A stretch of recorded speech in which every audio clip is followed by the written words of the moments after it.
Hey everyone, Kevin here.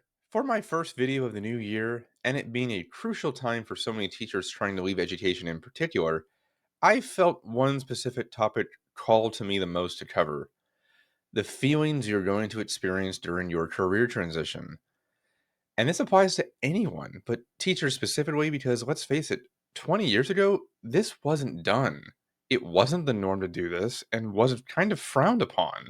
Clearly, it's a rather different story now, but there is still that stigma. Whether you are leaving for mental health reasons, salary concerns, or just to find a career where you are better appreciated and supported, it doesn't really matter. The point is, you are going to experience a lot of emotions during that process and need to be prepared for them. And there are three broad categories that you will fall into at one point or another while making this change, and you need to be ready for them. I have been having a lot of conversations with people lately starting this process, and they have been struggling to manage these emotions to the point that I felt a video covering the wide array of them was kind of needed now. So let's get started and feel our way through this topic, shall we? Number one, you're going to feel shock, loss, and a general numbness about the career you're leaving and trying to enter. One of my earliest videos on this channel was how teachers specifically would feel guilt on their way out of education, and this kind of reiterates that point. However, it also brings up the feeling of grief you are going to have. Even if making that transition was absolutely the right thing to do, you will experience the loss of your working relationships, the career you thought you would spend forever in, the kids you don't get to see every day now, and the overall feeling of not belonging to that group anymore. In other words, a sense that you have lost what you thought was your purpose. That's normal, and it will take time to come to terms with, so don't skip over this part of the mourning process. And it is a mourning process, which goes into number two, the one that I'm seeing a lot of right now, and is honestly what I kind of find to be the most difficult emotion to work through, is anger. Self doubt, frustration, anxiety, and a general sense of feeling stuck all go into the same category of anger as well. These feelings only worsen too when the person doesn't seek help after receiving constant rejection letters following applications and begins to get angry that they cannot succeed in finding a new career, particularly when they need to sooner rather than later. This can complicate your relationships too and deepen any existing self worth issues you may have.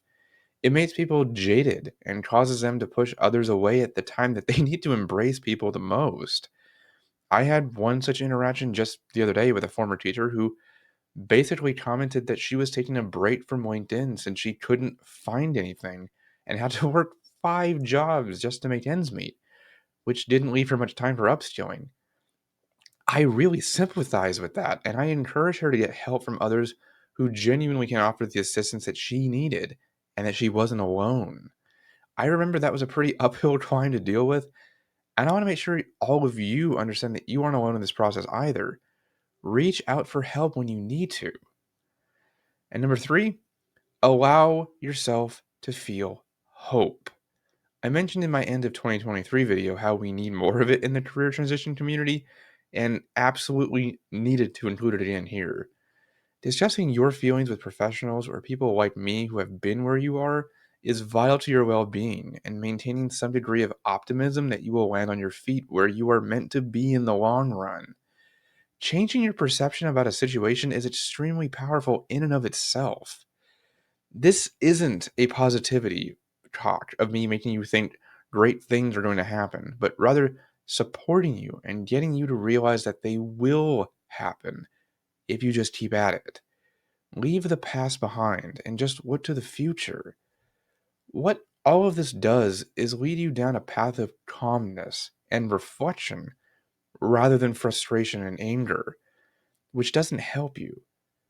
Doing this allows you to have perspective, consider different career options as they arise, and realign yourself with what you want to have, what you like to achieve, and what you need to do to stay true to your goals and values.